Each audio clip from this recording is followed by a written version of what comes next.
Mi madre murió de cáncer, dejándonos una montaña de deudas millonarias. Mi padre nunca se volvió a casar para ayudarlo a pagar hasta el último céntimo. Renuncié a mi sueño de ir a la universidad y me rompí la espalda trabajando. Sin descanso, jamás imaginé que años después, en un parque de atracciones, mi padre y yo nos la volveríamos a encontrar. Mi madre, que supuestamente llevaba muerta una eternidad, paseaba feliz de la mano de su primer amor, y el hijo de ambos resultó que había fingido su propia muerte solo para escapar con otro hombre. Mi padre quedó devastado y fue a encararla, pero terminó siendo asesinado por ella y su amante. A mí tampoco me perdonaron la vida. Cuando abrí los ojos de nuevo, había regresado al mismísimo día en que se suponía que ella iba a morir, justo después de que la doctora declarara el fallecimiento de mi madre. Mi padre se derrumbó en el suelo llorando de manera inconsolable. Yo me mantuve inquietantemente tranquilo, con la mirada fija en la médica de cabecera de mi madre. La doctora Rosales llevaba una máscara de fingida condolencia profesional. Siento muchísimo su pérdida. No pudimos hacer nada más. Deberían empezar a organizar el funeral. Doctora Rosales, ayer mi madre se encontraba perfectamente. ¿Cómo ha podido acabar así de forma tan repentina? Hoy hablé de golpe, interrumpiendo el silencio. La doctora Rosales se tensó por un segundo antes de recuperar la compostura. Rápidamente. El cáncer es una bomba de relojería. La muerte súbita es muy común en pacientes con su diagnóstico, el historial médico, y los resultados de los análisis están ahí. Ya se los enseñé antes. Su reacción no hizo más que confirmar mis sospechas. Estaba claro que ella la ayudaba a llevar a cabo esa estafa. Mi vida anterior. Mi madre había fingido morir de cáncer, dejándonos una deuda monumental a mi padre y a mí. Pasamos 10 dolorosos años consumiendo nuestras vidas, trabajando día y noche para pagarla. El día en que finalmente liquidamos el último euro, la vimos en un parque de atracciones. No, estaba muerta en absoluto. Lo había fingido todo solo para fugarse con su novio del instituto. Incluso habían tenido un hijo juntos y llevaban una década viviendo rodeados de lujos. Mientras tanto, a mi padre y a mí nos habían dejado en la ignorancia más absoluta, viviendo como mendigos, solo para saldar sus cuentas pendientes. Dando el tiempo, nos asesinaron a sangre fría para proteger su secreto. El odio me ardía en el pecho, asfixiándome en esta nueva oportunidad. No dejaré que ninguno de los que nos destruyeron se salga con la suya. Esperen y verán. No me creo que haya muerto tan rápido aquí. Hay algo que huele mal. Alcé la voz, llamando la atención de todo el mundo en el pasillo del hospital. El rostro de la doctora Rosales se tiñó de una palidez enfermiza. No digas tonterías. Tenemos el certificado de defunción, justo aquí. Además, tu madre ya está en la morgue. Puedes ir a comprobarlo tú mismo, si no me crees. Mi padre se enjugó las lágrimas y me sujetó del brazo. Mateo, tu madre se ha ido. Sé que te duele, hijo, pero tenemos que ser razonables. Yo mismo vi los informes. Fue el cáncer. Realmente me dieron unas ganas inmensas de gritarle que no estaba triste en absoluto. Pero aún no era el momento de desvelar la verdad. Lo miré fijamente. Papá, ¿cómo puedes estar seguro de que esos informes no han sido falsificados? Yo no me lo trago si no ha sido el cáncer. Entonces es negligencia médica. Voy a llamar a la policía ahora mismo y a exigir una autopsia. La palabra autopsia hizo que la doctora Rosales se pusiera pálida como un fantasma. Apretó los dientes. Chico, mide tus palabras. Este es un hospital de primer nivel. Aquí una negligencia es del todo imposible. Así la miré con absoluta arrogancia. Este hospital goza de tanto prestigio. Entonces no deberían temer a una autopsia. Saqué mi teléfono móvil para marcar 112. La doctora Rosales entró en pánico y me arrebató el teléfono de las manos de un manotazo. No puedes llamar a la policía. Vaya, realmente, estaba perdiendo los papeles. Incliné la cabeza y esbocé una sonrisa burlona. ¿Y por qué no, doctora Rosales está tan desesperada por detenerme que ahora tengo todavía más razones para sospechar que intenta encubrir algo? Mi padre pareció entender finalmente que algo no cuadraba. El comportamiento de la doctora era sumamente sospechoso. Mateo tiene razón. Se está comportando de una manera muy extraña. Llamaré yo mismo antes de que pudiera detenerlo. Mi padre sacó su propio móvil e hizo la llamada de inmediato. La doctora Rosales intentó agarrarle el brazo, pero ya era demasiado tarde. Tenía muchísima curiosidad por ver cómo sostendrían esa mentira. Una vez que llegara el equipo forense de la policía, la comisaría estaba cerca, por lo que los agentes llegaron en pocos minutos tras explicarles la situación. Los policías nos informaron de que teníamos todo el derecho de solicitar una autopsia. Nos entregaron un formulario para que lo firmara el familiar más directo. La doctora Rosales permanecía a un lado con gotas de sudor frío cubriéndole la frente. Seguía, aferrándose desesperada a un clavo ardiendo. Oficial, soy una profesional profesional con años de experiencia. Es imposible que haya cometido un error. El oficial le dio unas palmaditas en el hombro. No se preocupe de nada. En cuanto se le realice la autopsia, la verdad saldrá a la luz. La doctora Rosales parecía estar al borde del desmayo. Mi padre seguía llorando con la voz ahogada por un profundo sufrimiento. Gracias, oficial. Por favor, solo queremos saber qué ocurrió en realidad. No puedo despedir a mi esposa sin conocer la verdad. Mi padre la amaba con locura. Había dedicado toda su vida a proveer para ella y cumplir cada uno de sus caprichos, desde el día en que se casaron. Él había sido como un perro fiel dispuesto a adorar el suelo que ella pisaba. Por eso mismo, en mi vida anterior, descubrir la verdad lo destruyó por completo. No pudo soportar semejante traición. El forense nos guió hacia la morgue. Mientras se colocaba la mascarilla y preparaba su maletín de instrumental médico, sentí una oleada de oscura diversión recorriendo mi cuerpo. Estaba deseando ver cómo mi madre seguía fingiendo estar muerta cuando viera aparecer el bisturí. «Esperen, no entren ahí». La doctora Rosales se lanzó de repente hacia adelante, interponiéndose en el camino del forense. El forense frunció el ceño, visiblemente molesto. «Quítese del medio. Por favor, tengo un trabajo que hacer». La doctora Rosales tartamudeó. «Yo solo pienso que es una falta de respeto hacia la difunta. Acaba de fallecer, abrirla en canal tan pronto no es ético». «Doctora Rosales, nosotros somos su familia directa, y no nos importa por qué está tan alterada por esto. Yo no doy mi consentimiento para la autopsia». Una voz chillona e histérica me interrumpió de golpe. Me di la vuelta y vi a mi abuela Marta avanzando a paso firme por el pasillo. Un hombre elegante y bien parecido. La llevaba del brazo por puro instinto. Di un paso atrás. Lo reconocí de inmediato. El hombre con el que mi madre se había fugado en mi anterior vida. Sebastián Ferrer. «Roberto, yo sigo viva». «¿Desde cuándo tomas tú las decisiones importantes de esta familia?» Marta miró a mi padre con los ojos inyectados en puro veneno. Mi padre me protegió colocándome detrás de él y agachó la cabeza. «Lo siento, Marta, pero es un asunto urgente. Sospechamos que ha podido haber una negligencia médica. Roberto, este es un hospital de prestigio internacional. La médica encargada es una íntima amiga de nuestra familia y su profesionalidad es indiscutible en toda la ciudad. Es imposible que haya habido un fallo». Sebastián tomó la palabra clavándonos una mirada gélida. No había ni un atisbo de decencia en sus ojos. Maravilloso habían traído a la abuela para detener la autopsia. Aparté con suavidad a mi padre y miré a Marta. A los ojos. «Abuela, la doctora Rosales oculta algo con total seguridad. Estaba muerta de miedo en cuanto mencioné la autopsia andando. El caso este sujeto acaba de admitir que es amigo de la doctora. Está claro que están compinchados. ¿Acaso no quieres saber de qué murió realmente tu propia hija? Una autopsia lo aclarará todo, pedazo de maleducado». «¿Cómo te atreves?», surgió Sebastián. «Tu madre y yo crecimos juntos. La adoraba con toda mi alma. ¿Por qué iba yo a querer hacerle daño?» Marta ni se inmutó. Mantenía la misma mueca de absoluto desprecio pequeño. «Monstruo desalmado. Tu madre acaba de morir y tú quieres que troceen su cuerpo en vez de dejarla descansar en paz. Te lo digo. Claro, mi hija será enterrada entera e intacta».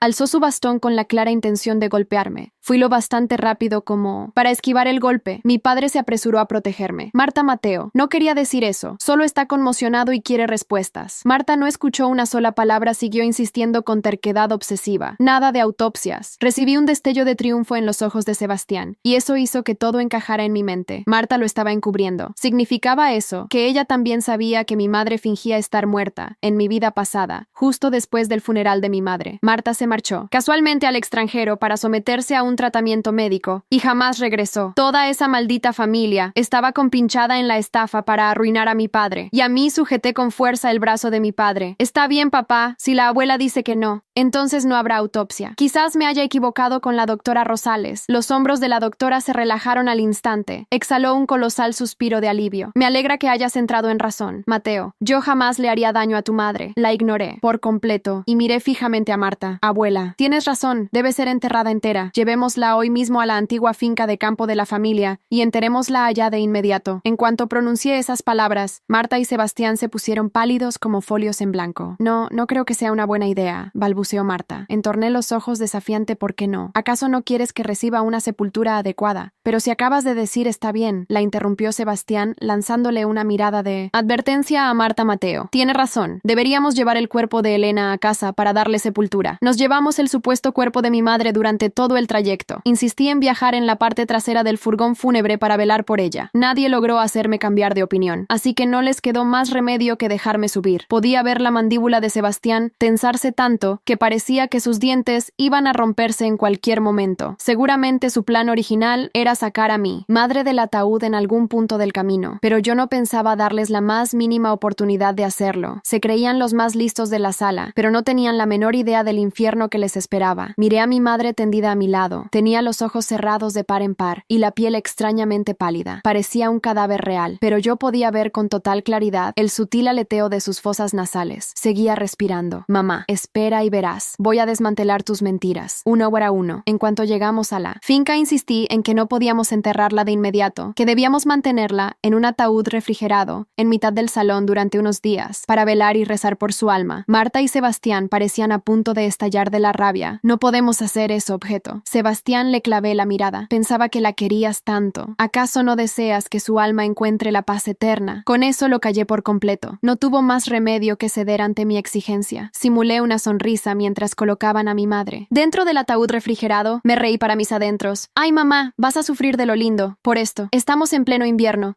Me pregunto cuánto frío hará ahí dentro esa noche. Todos se quedaron dormidos en el salón. Yo fingí dar cabezadas en el sofá. Poco después oí el crujido de la tapa del ataúd abrirse, lentamente seguidamente. Llegó el susurro lleno de pánico de Sebastián. Elena, te estás congelando. Sal rápido de ahí. Voy a meter el maniquí. La voz de mi madre temblaba de manera descontrolada por el frío extremo. Me estoy muriendo ahí dentro. Hace un frío insoportable. He tenido que aguantar la respiración todo el santo día. Te juro que ese maldito bastardo de mi hijo lo está haciendo a propósito. Esbocé una amplia sonrisa en la oscuridad. Sigue cavando tu propia tumba, mamá. Mi teléfono móvil estaba perfectamente oculto a unos metros, registrando cada palabra y cada movimiento que hacían ella y Sebastián. Muy pronto le mostraría a todo el mundo esta fantástica actuación. Al fin, llegó el día del funeral. No me creo que haya muerto tan rápido. Aquí hay algo que huele mal. Alcé la voz, y mi frase cortó el silencio del pasillo como una cuchilla. Todas las miradas se volvieron hacia mí. El rostro de la doctora Rosales se tiñó de una palidez enfermiza. Apretó los labios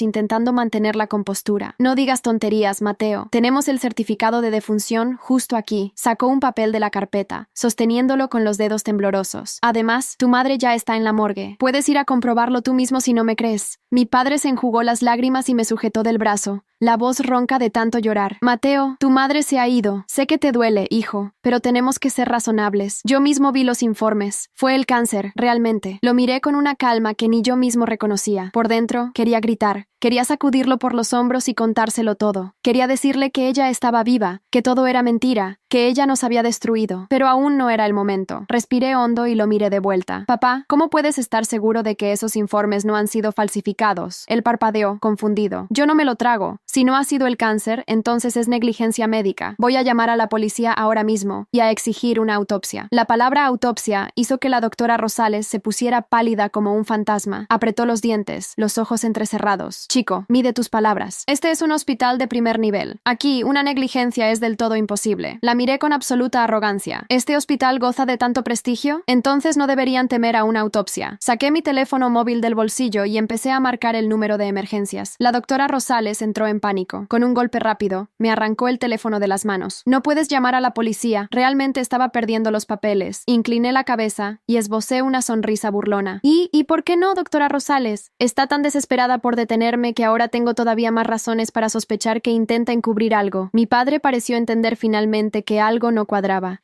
El comportamiento de la médica era sumamente sospechoso. Mateo tiene razón, dijo, la voz aún temblorosa pero firme. Se está comportando de una manera muy extraña. Llamaré yo mismo. Antes de que pudiera detenerlo, mi padre sacó su propio móvil e hizo la llamada de inmediato. La doctora Rosales intentó agarrarle el brazo, pero ya era demasiado tarde. Tenía muchísima curiosidad por ver cómo sostendrían esa mentira una vez que llegara el equipo forense de la policía. La comisaría estaba cerca, por lo que los agentes llegaron en pocos minutos. Tras explicarles la situación, los policías nos informaron de que teníamos todo el derecho de solicitar una autopsia. Nos entregaron un formulario para que lo firmara el familiar más directo. La doctora Rosales permanecía a un lado, con gotas de sudor frío cubriéndole la frente. Seguía aferrándose desesperada a un clavo ardiendo. Oficial, soy una profesional con años de experiencia. Es imposible que haya cometido un error. El oficial le dio unas palmaditas en el hombro. No se preocupe de nada. En cuanto se le realice la autopsia, la verdad saldrá a la luz. La doctora Rosales parecía estar al borde del desmayo. Mi padre seguía llorando, la voz ahogada por un profundo sufrimiento. Gracias, oficial. Por favor, solo queremos saber qué ocurrió en realidad. realidad. No puedo despedir a mi esposa sin conocer la verdad. Mi padre la amaba con locura. Había dedicado toda su vida a proveer para ella y cumplir cada uno de sus caprichos. Desde el día en que se casaron, él había sido como un perro fiel, dispuesto a adorar el suelo que ella pisaba. Por eso mismo, en mi vida anterior, descubrir la verdad lo destruyó por completo. No pudo soportar semejante traición. El forense nos guió hacia la morgue. Mientras se colocaba la mascarilla y preparaba su maletín de instrumental médico, sentí una oleada de oscura diversión recorriendo mi cuerpo. Estaba deseando ver cómo mi madre seguiría fingiendo estar muerta cuando viera aparecer el bisturí. «Esperen, no entren ahí». La doctora Rosales se lanzó de repente hacia adelante, interponiéndose en el camino del forense. El forense frunció el ceño, visiblemente molesto. «Quítese del medio, por favor. Tengo un trabajo que hacer». La doctora Rosales tartamudeó. «Yo solo pienso que es una falta de respeto hacia la difunta. Acaba de fallecer. Abrirla en canal tan pronto no es ético. Doctora Rosales, nosotros somos su familia directa y no nos importa. ¿Por qué está tan alterada por esto? Yo no doy mi consentimiento para la autopsia». Una voz chillona e histérica me interrumpió de golpe. Me di la vuelta y vi a mi abuela Marta avanzando a paso firme por el pasillo. Un hombre elegante y bien parecido la llevaba del brazo. Por puro instinto di un paso atrás. Lo reconocí de inmediato. El hombre con el que mi madre se había fugado en mi anterior vida. Sebastián Ferrer. «Roberto, yo sigo viva. ¿Desde cuándo tomas tú las decisiones importantes de esta familia?» Marta miró a mi padre con los ojos inyectados en puro veneno. Mi padre me protegió, colocándome detrás de él, y agachó la cabeza. «Lo siento, Marta, pero es un asunto urgente. Sospechamos que ha podido haber negligencia médica. Roberto, este es un hospital de prestigio internacional. La médica encargada es una íntima amiga de nuestra familia, y su profesionalidad es indiscutible en toda la ciudad. Es imposible que haya habido un fallo». Sebastián tomó la palabra, clavándonos una mirada gélida. No había ni un atisbo de decencia en sus ojos. Maravilloso. Habían traído a la abuela para detener la autopsia. Aparté con suavidad a mi padre y miré a Marta a los ojos. «Abuela, la doctora Rosales oculta algo con total seguridad. Estaba muerta de miedo en cuanto mencioné la autopsia. Además, este sujeto acaba de admitir que es amigo de la doctora. Está claro que están compinchados. ¿Acaso no quieres saber de qué murió realmente tu propia hija? Una autopsia lo aclarará todo. Pedazo de maleducado. ¿Cómo te atreves?», surgió Sebastián. «Tu madre y yo crecimos juntos. La adoraba con toda mi alma. ¿Por qué iba yo a querer hacerle daño?» Marta ni se inmutó. Mantenía la misma mueca de absoluto desprecio. «Pequeño monstruo desalmado. Tu madre acaba de morir, y tú quieres que troceen su cuerpo en vez de dejarla descansar en paz. Te lo digo claro, mi hija será enterrada entera e intacta». Alzó su bastón con la clara intención de golpearme. Fui lo bastante rápido como para esquivar el golpe. Mi padre se apresuró a protegerme. «Marta, Mateo no quería decir eso. Solo está conmocionado y quiere respuestas». Marta no escuchó una sola palabra. Siguió insistiendo con terquedad obsesiva. «Nada de autopsias». Recibí un destello de triunfo en los ojos de Sebastián, y eso hizo que todo encajara en mi mente. Marta lo estaba encubriendo. ¿Significaba eso que ella también sabía que mi madre fingía estar muerta? En mi vida pasada, justo después del funeral de mi madre, Marta se marchó casualmente al extranjero para someterse a un tratamiento médico, y jamás regresó. Toda esa maldita familia estaba compinchada en la estafa para arruinar a mi padre y a mí. Sujeté con fuerza el brazo de mi padre. «Está bien, papá. Si la abuela dice que no, entonces no habrá autopsia. Quizás me haya equivocado con la doctora Rosales». Los hombros de la doctora se relajaron al instante. Exhaló un colosal suspiro de alivio. «Me alegra que hayas entrado en razón, Mateo. Yo jamás le haría daño a tu madre». La ignoré por completo y miré fijamente a Marta. «Abuela, tienes razón. Debe ser enterrada entera. Llevémosla hoy mismo a la antigua finca de campo de la familia y enterrémosla allá». En cuanto pronuncié esas palabras, Marta y Sebastián se pusieron pálidos como folios en blanco. «No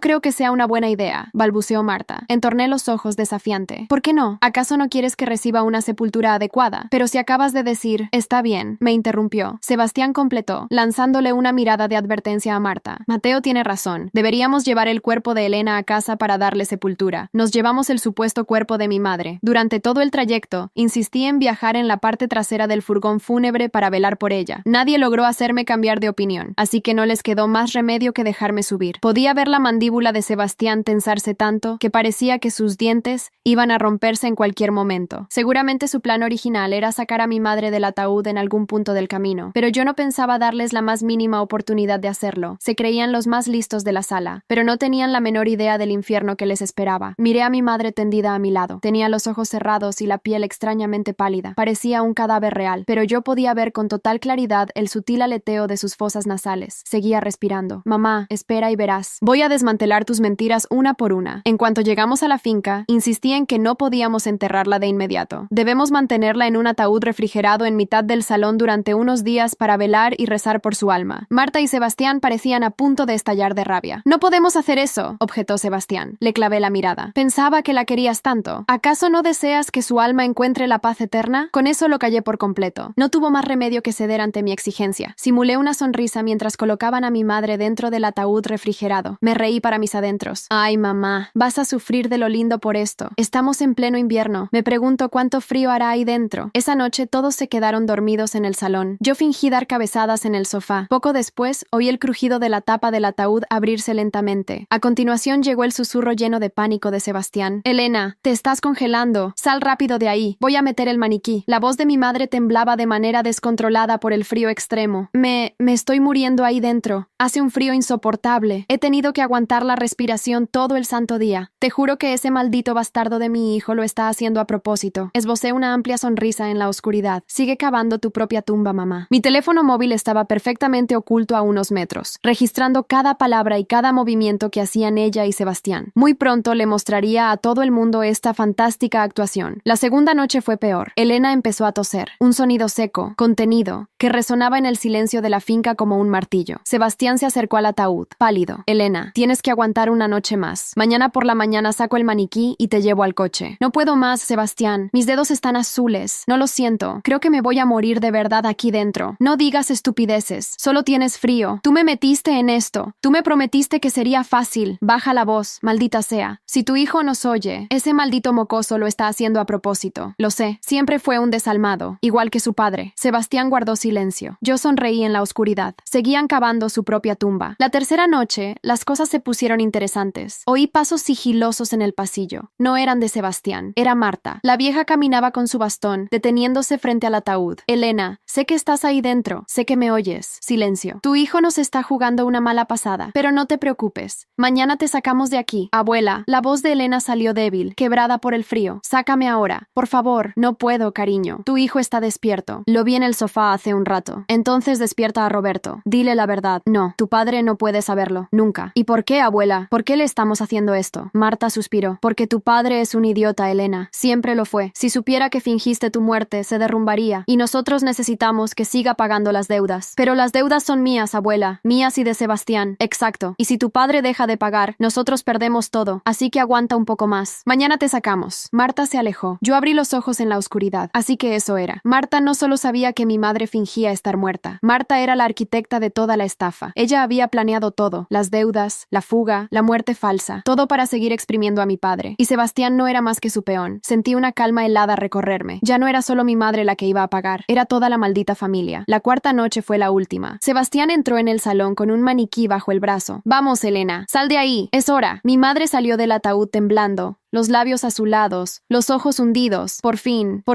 Sebastián la ayudó a salir, pero ella se desplomó en el suelo. No puedo caminar. Mis piernas no responden. Maldita sea, Elena. Levántate. Tenemos que irnos. No puedo. Estoy congelada. Sebastián la miró con desprecio. Eres una inútil. Te lo dije desde el principio. Esto iba a salir mal. ¿Qué? ¿Ahora me culpas a mí? Tú fuiste el que me convenció. Yo te convencí de nada. Tú querías escapar de tu marido aburrido. Tú querías el dinero. Tú firmaste los papeles. Y tú me prometiste que todo saldría bien. Me prometiste que nos iríamos a Europa. Europa cuesta dinero, Elena. Y ahora no tenemos nada. Tu marido sigue pagando las deudas. Pero tú estás aquí, congelada, en una finca de mierda. Elena lo miró con odio. Eres un cobarde, Sebastián. Un maldito cobarde. Él la agarró por el cuello. Cállate. Cállate de una vez. Ella intentó gritar, pero él le tapó la boca con la mano. Yo seguía en el sofá, fingiendo dormir. Mi teléfono grababa todo. Tenía las peleas, las amenazas, las confesiones. Tenía todo lo que necesitaba. Al fin llegó el día del funeral. La casa estaba llena de gente, vecinos, amigos de la familia, conocidos lejanos que aparecían solo para fingir condolencia. Mi padre estaba sentado en primera fila, con los ojos rojos y la mirada perdida. perdida. Yo me mantuve al margen, observando todo con atención. El ataúd estaba abierto para la última despedida. Dentro, el maniquí que Sebastián había colocado la noche anterior. Elena seguía escondida en el sótano, esperando el momento de escapar. Me levanté lentamente. Todos me miraron. Antes de enterrar a mi madre, tengo algo que mostrar. Saqué mi teléfono y conecté el proyector que había preparado. En la pared aparecieron las imágenes de las 4 noches. Elena abriendo el ataúd, temblando de frío. Sebastián intentando convencerla de aguantar. Las peleas entre ellos, las amenazas, los planes para sacarla de allí. Y entonces, la conversación con Marta, la confesión de que ella era la arquitecta de toda la estafa. La multitud quedó en silencio. Mi padre se levantó, pálido como un muerto. ¿Qué es esto? No respondí. Solo lo miré y señalé hacia el sótano. Vamos a buscarla. Caminé hasta la puerta del sótano y la abrí de golpe. Elena estaba allí, acurrucada en un rincón, pálida, temblando, con los labios azulados. Cuando vio la luz, entrecerró los ojos. ¿Qué está pasando? Mi padre se acercó, las piernas temblorosas. Elena, ¿tú estás viva? Ella intentó levantarse, pero las piernas no le respondían. Roberto, ayúdame. Sebastián dio un paso atrás, el rostro desencajado. Marta soltó un grito ahogado. La doctora Rosales, que había venido al funeral, se quedó petrificada. Saqué otro teléfono del bolsillo. Tengo todas las grabaciones, todas las conversaciones, todas las pruebas. Miré a Elena directamente a los ojos. Fingiste tu muerte. Nos dejaste una montaña de deudas. Destruiste la vida de papá y la mía. Y cuando descubrimos la verdad, nos mataste. Ella abrió la boca, pero no salió ninguna palabra. Mi padre la miraba como si fuera un extraño. ¿Es verdad, Elena? ¿Todo fue mentira? Ella bajó la mirada. Roberto, yo... No terminó la frase. En ese momento, la puerta principal se abrió de golpe. Entró el inspector Vargas, seguido de 2 agentes. Señora Elena, está usted detenida por fraude, conspiración y tentativa de homicidio. Le colocaron las esposas. Ella no opuso resistencia. Sebastián intentó escapar por la puerta trasera, pero otro agente lo interceptó. Señor Ferrer, usted también está detenido. Marta se dejó caer en una silla, llorando. La doctora Rosales intentó salir por la puerta, pero el inspector la detuvo. Doctora, usted también tiene mucho que explicar. Mi padre se quedó de pie, en medio del salón, mirando cómo se llevaban a la mujer que había amado toda su vida. Se acercó a mí, la voz quebrada. Mateo, ¿cómo lo sabías? ¿Cómo sabías todo esto? Lo miré con una tristeza profunda. Papá, te lo explicaré todo, pero primero, vamos a casa. Salimos de la finca juntos. Detrás de nosotros, los agentes se llevaban a Elena, a Sebastián, a la doctora Rosales. Marta se quedó sola en la casa vacía. En el coche mi padre no dijo nada durante todo el trayecto. Cuando llegamos, se sentó en el sofá y se cubrió el rostro con las manos. La amaba tanto, Mateo.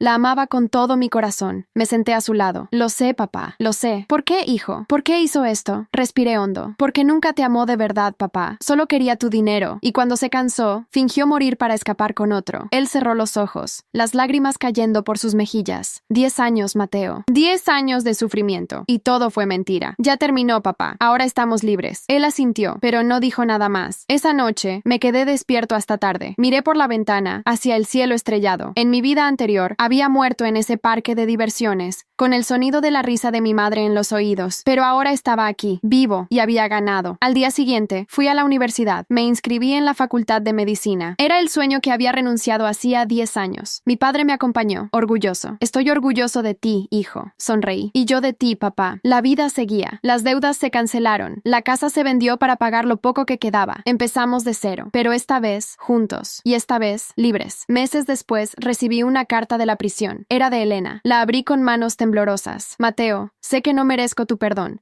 pero quiero que sepas que lo siento, no por lo que te hice a ti y a tu padre, sino por haber sido tan cobarde como para fingir mi muerte. El cáncer era real, pero no era terminal. La doctora Rosales me convenció de que era la única manera de escapar de una vida que ya no quería. Sebastián me prometió que todo saldría bien, pero todo salió mal. Ahora estoy pagando por mis errores. No espero que me perdones. Solo quería que supieras la verdad. Doblé la carta y la guardé en un cajón. No la perdoné, pero tampoco la odié más. Simplemente la dejé ir. Una tarde, mi padre y yo estábamos en el parque. Él se veía mejor, más tranquilo. Había empezado a trabajar de nuevo, pero esta vez en algo que le gustaba. Mateo, ¿crees que algún día podré volver a confiar en alguien? Lo miré. Papá, el amor no es el problema. El problema es elegir a la persona correcta. Y ahora tienes tiempo para aprender. Él sonrió. Una sonrisa triste, pero esperanzadora. Tienes razón, hijo. Seguimos caminando. El sol se ponía sobre la ciudad. Y por primera vez en mucho tiempo, sentí que todo estaba bien. Había perdido 10 años de mi vida, pero había recuperado algo más importante. Había recuperado a mi padre y había recuperado mi futuro. Eso era suficiente, o al menos eso creía, porque esa misma noche, mientras revisaba el buzón, encontré un sobre negro, sin remitente, sobre, sin sello, solo mi nombre escrito con una letra que reconocí de inmediato, la letra de Sebastián, pero Sebastián estaba en la cárcel. Abrí el sobre con manos temblorosas. Dentro, una sola foto, una foto de mi padre, tomada esa misma tarde, en el parque, y al dorso, una frase escrita con tinta roja. Esto no ha terminado, Mateo. Tú me destruiste la vida. Ahora yo te voy a destruir la tuya. Empieza por tu padre. Sentí un frío helado recorrerme. Sebastián no estaba solo en la cárcel, tenía cómplices, y esos cómplices estaban fuera. Miré hacia la ventana. Mi padre dormía en el sofá, ajeno a todo, y supe, con absoluta certeza, que la verdadera batalla apenas comenzaba. Me quedé mirando la foto durante largo rato. Mi padre en el banco del parque, sonriendo, ajeno a todo. La foto había sido tomada desde lejos, entre los árboles. Alguien lo había estado vigilando. Volví a mirar el sobre negro, sin remitente, sin sello. Sebastián lo había enviado desde la cárcel, pero alguien más lo había entregado en mi buzón. Eso significaba que tenían acceso a mi casa, que podían entrar cuando quisieran. Guardé la foto en el bolsillo y cerré la puerta con doble llave. Fui hasta el sofá donde mi padre dormía. Respiraba tranquilo, el rostro relajado por primera vez en años. No iba a permitir que le hicieran daño, no después de todo lo que había sufrido. Desperté a mi padre con suavidad. Papá, tenemos que hablar. Él se incorporó, somnoliento. ¿Qué pasa, hijo? ¿Es tarde? Sí. Y tenemos que irnos de aquí. Ahora. ¿Irnos? ¿Por qué? Le mostré la foto. Su rostro cambió en un instante. La somnolencia desapareció, reemplazada por el miedo. ¿Quién tomó esto? Sebastián, o alguien que trabaja para él. Pero Sebastián está en la cárcel. Sí, pero tiene cómplices afuera, y saben dónde vivimos. Mi padre se levantó de un salto. ¿Qué hacemos? Nos vamos a un hotel. Esta noche. Mañana busco un lugar más seguro. En 15 minutos estábamos listos. Salimos por la puerta trasera, con cuidado de no hacer ruido. El coche arrancó en el silencio de la madrugada. Mientras conducía, mi mente trabajaba a 1000 por hora. ¿Quiénes eran los cómplices de Sebastián? ¿Cuántos eran? ¿Qué querían exactamente? ¿Solo venganza o había algo más? Llegamos al hotel antes del amanecer. Pedí una habitación en el último piso, lejos de la calle. Mi padre se sentó en la cama, pálido. Mateo, ¿esto va a terminar alguna vez? Lo miré con firmeza. Sí, papá, va a terminar, pero primero tengo que descubrir quiénes son. ¿Y cómo vas a hacer eso? Sebastián cometió un error. ¿Cuál? Dejó pistas. El sobre, la foto, la letra. Alguien tuvo que escribir eso. Alguien tuvo que entregarlo. Y ese alguien va a cometer otro error. Mi padre asintió, pero no parecía convencido. Ten cuidado, hijo. Sebastián es peligroso. Lo sé, papá, pero yo también. Esa mañana fui a visitar a Sebastián en la cárcel. El inspector Vargas me consiguió el permiso. Estás jugando con fuego, Mateo. Sebastián es un asesino. Lo sé, pero necesito hablar con él. Ten cuidado. No confíes en nada de lo que diga. La sala de visitas estaba fría, iluminada con tubos fluorescentes que zumbaban sobre nuestras cabezas. Sebastián entró esposado, con el uniforme naranja de presidiario. Se veía demacrado, ojeroso, pero sus ojos brillaban con la misma arrogancia de siempre. Se sentó frente a mí, del otro lado del vidrio. Sonrió. Así que recibiste mi regalito. No respondí, solo lo miré en silencio. ¿Te gustó la foto? La tomé yo mismo, antes de que me encerraran. ¿Por qué, Sebastián? ¿Qué más quieres de mí? Él se rió. ¿Qué quiero? Quiero que sufras, Mateo. Quiero que sientas lo mismo que yo. Quiero que veas cómo todo lo que amas se destruye, pieza por pieza. Ya perdiste. Estás en la cárcel. Elena está en la cárcel. Todos perdieron. ¿Perdí? Se inclinó hacia adelante, los ojos brillando.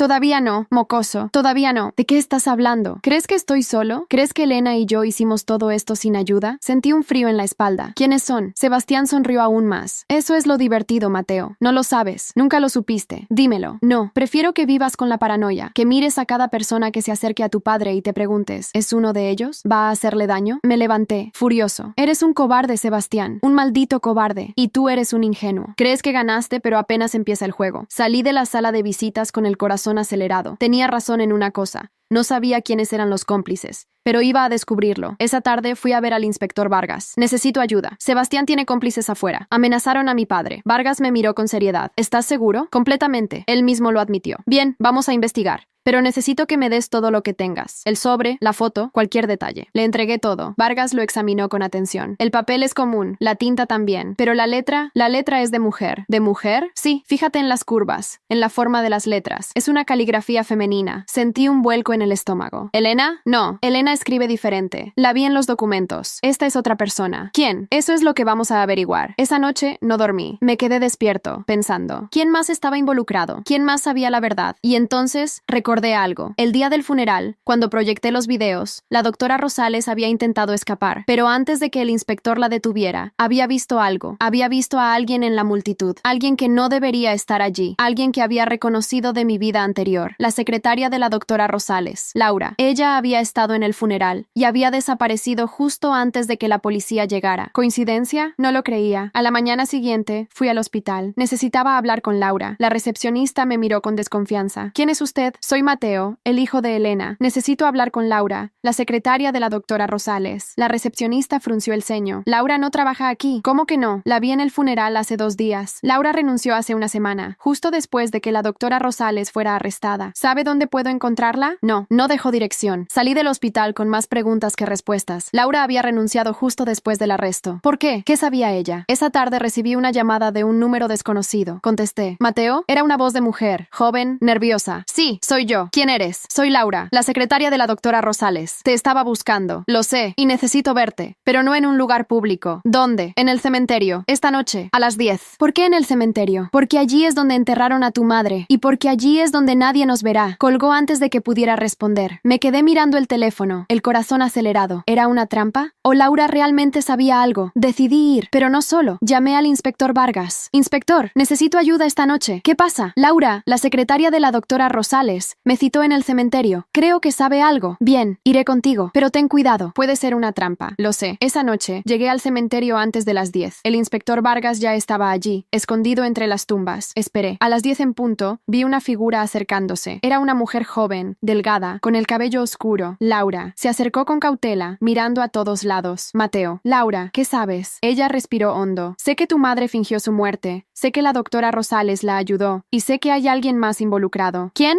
No lo sé con certeza, pero creo que es alguien muy cercano a tu familia. ¿Qué quieres decir? La doctora Rosales me dijo algo antes de que renunciara. Dijo que Elena no habría podido hacer esto sola, que necesitaba a alguien con acceso a las finanzas de tu padre, alguien que pudiera mover el dinero sin levantar sospechas. ¿Y quién tenía ese acceso? Laura me miró con tristeza. Tu abuela, Mateo, Marta. Sentí que el mundo se detenía. ¿Mi abuela? Sí, ella controlaba las cuentas de tu padre. Ella manejaba el dinero de la familia, y ella fue la que movió millones de euros sin que nadie lo notara. Pero ella es solo una anciana. No subestimes a las ancianas, Mateo. Marta es la verdadera arquitecta de todo esto. Elena y Sebastián eran solo peones. ¿Por qué? ¿Por qué haría esto? Porque odia a tu padre. Siempre lo odió. Nunca aprobó su matrimonio con Elena. Y cuando Elena le propuso el plan, Marta vio la oportunidad perfecta para destruirlo. Pero las deudas. Nosotros sufrimos. Exacto, ese era el punto. Marta quería que tu padre sufriera. Quería que perdiera todo. Y casi lo logró. Me quedé en silencio, procesando todo. Mi abuela, la mujer que había venido al hospital con Sebastián. La mujer que había intentado golpearme con su bastón. La mujer que había confesado, en la conversación grabada, que era la arquitecta de la estafa. Pero yo había pensado que era solo por dinero, no por odio. Laura, ¿por qué me dices esto? Porque tengo miedo. Marta sabe que sé demasiado. Y creo que va a venir por mí. ¿Dónde estás ahora? No lo sé. Me he estado escondiendo, pero necesito ayuda. Ven conmigo. Te llevaré a un lugar seguro. Laura asintió. En ese momento oí un ruido. Pasos. Alguien más estaba allí. El inspector Vargas salió de su escondite, pistola en mano. ¡Policía! ¡Manos arriba! Pero era tarde. Un disparo resonó en el cementerio. Laura cayó al suelo gritando. Me lancé hacia ella. ¡Laura! ¡Laura! Estaba herida. Sangraba del hombro. El inspector disparó de vuelta. Vi a una figura correr entre las tumbas. Una figura pequeña. Una figura con bastón. Marta. ¡Deténgase!, gritó Vargas. Pero Marta corrió más rápido de lo que hubiera imaginado. Desapareció en la oscuridad. Me volví hacia Laura. Aguantá, Laura. Vas a estar bien. Llamé a una ambulancia. Mientras esperábamos, Laura me agarró del brazo. Mateo, ten cuidado. Marta no va a detenerse. Va a seguir hasta que todos estén muertos. No lo voy a permitir. Prométemelo. Prométeme que vas a proteger a tu padre. Te lo prometo. Laura cerró los ojos, perdiendo el conocimiento. La ambulancia llegó minutos después. La llevaron al hospital. El inspector Vargas se acercó a mí. Marta escapó, pero la encontramos. Tarde o temprano, la encontraremos. No es suficiente. Ella va a seguir intentándolo. Lo sé. Pero ahora sabemos la verdad. Y tenemos pruebas. ¿Qué pruebas? Las grabaciones que hiciste en la finca. Las conversaciones con Marta. Todo eso es suficiente para condenarla. Asentí. Pero no me sentía mejor, porque sabía que Marta no se rendiría. No hasta que estuviera muerta. O hasta que nosotros lo estuviéramos. Esa noche, llevé a mi padre a otro hotel. Uno más seguro. Uno con vigilancia las 24 horas. ¿A qué pasó, hijo? ¿Por qué estás sangrando? No es mía. Es de Laura. Está herida, pero va a estar bien. ¿Laura? ¿La secretaria? Sí, ella me ayudó. Me contó la verdad sobre Marta. Mi padre palideció. ¿Marta? ¿Mi suegra? Sí, papá. Ella es la verdadera culpable. Ella planeó todo. Las deudas, la fuga, la muerte falsa, todo. ¿Pero por qué? Porque te odia, papá. Siempre te odió. Mi padre se sentó en la cama, aturdido. No lo entiendo. ¿Por qué tanto odio? Pero voy a averiguarlo. No lo sé. Esa noche no dormí. Me quedé despierto pensando, ¿qué más me estaba ocultando Marta? ¿Por qué odiaba tanto a mi padre? Y entonces recordé algo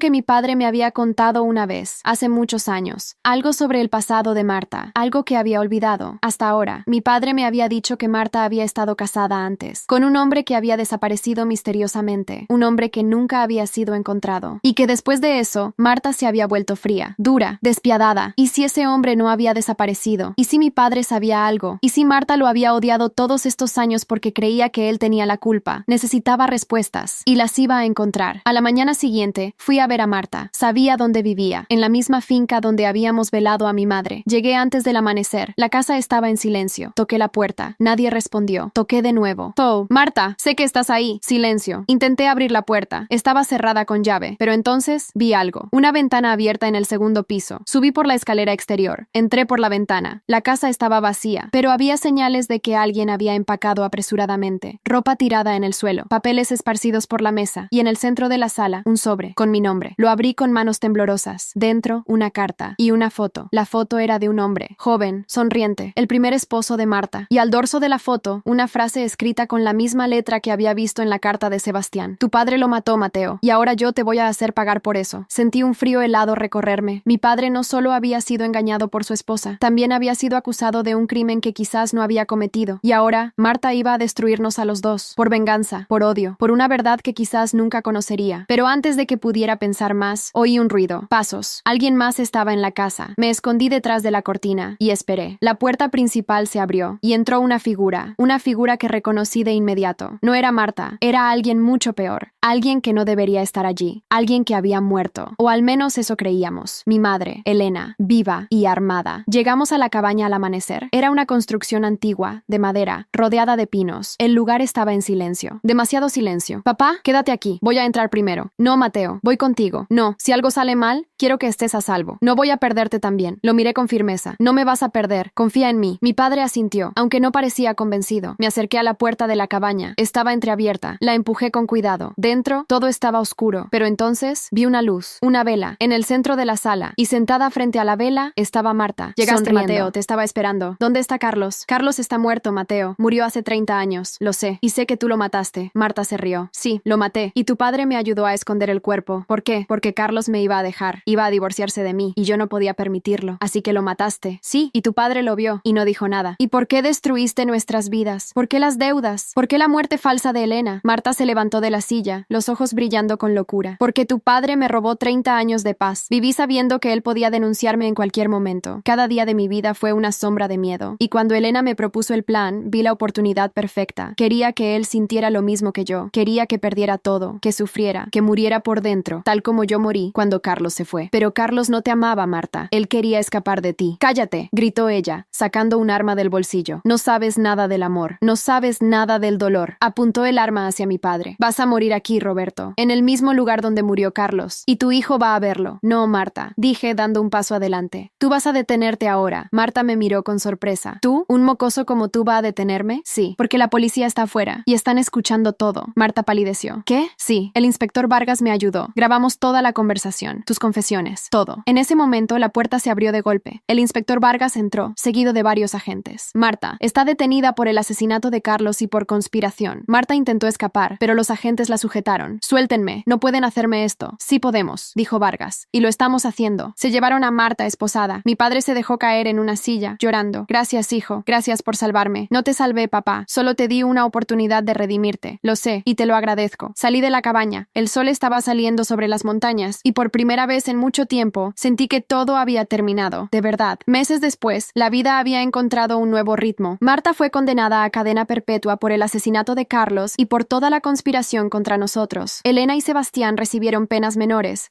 pero suficientes para que pagaran por sus crímenes. La doctora Rosales perdió su licencia médica y enfrentó cargos por fraude. Las deudas fueron canceladas después de que las autoridades confiscaron los bienes de Marta. Mi padre y yo vendimos la casa familiar y nos mudamos a una ciudad más pequeña, junto al mar. Él empezó a trabajar en una pequeña librería, algo que siempre había querido hacer. Yo me inscribí en la Facultad de Medicina. Era el sueño que había renunciado hacía 10 años. Una tarde, mientras caminábamos por la playa, mi padre se detuvo y me miró. Mateo, ¿crees que algún día podré perdonarme? Lo miré con suavidad. Papá, el perdón no es algo que te dan los demás, es algo que te das tú mismo y lleva tiempo. ¿Y tú? ¿Tú me perdonas? Pensé por un momento en todo lo que habíamos pasado, en las mentiras, en el dolor, en la cobardía y en el amor. Sí, papá, te perdono, porque eres mi padre y porque al final elegiste hacer lo correcto. Él sonrió, las lágrimas cayendo por sus mejillas. Gracias, hijo. Seguimos caminando. El sol se ponía sobre el mar, pintando el cielo de naranja y rosa, y por primera vez en mucho tiempo sentí que todo estaba bien. Había perdido 10 años de mi vida. Había descubierto verdades que me destrozaron. Había enfrentado a las personas que debían amarme y que me traicionaron. Pero había recuperado algo más importante. Había recuperado a mi padre y había recuperado mi futuro. Esa noche, mientras miraba las estrellas desde la ventana de mi nueva habitación, recibí una carta. Era de Elena. La abrí con manos temblorosas. Mateo, sé que no merezco tu perdón, pero quiero que sepas que lo siento. No por lo que te hice a ti y a tu padre, sino por haber sido tan cobarde como para fingir mi muerte. El cáncer era real, pero no era terminal. La doctora Rosales me convenció de que era la única manera de escapar de una vida que ya no quería. Sebastián me prometió que todo saldría bien, pero todo salió mal. Ahora estoy pagando por mis errores. No espero que me perdones. Solo quería que supieras la verdad. Doblé la carta y la guardé en un cajón. No la perdoné, pero tampoco la odié más. Simplemente la dejé ir. Una mañana, mientras me preparaba para ir a la universidad, mi padre entró en la cocina con una sonrisa. Mateo, tengo algo que mostrarte. Me entregó un sobre. Dentro había una foto de mi madre biológica. La verdadera madre, no Elena, la mujer que me había dado a luz y que había muerto cuando yo era bebé. ¿De dónde sacaste esto? La encontré entre las cosas de Marta. Después de que la arrestaron, fui a su casa a recoger lo que quedaba y encontré esta foto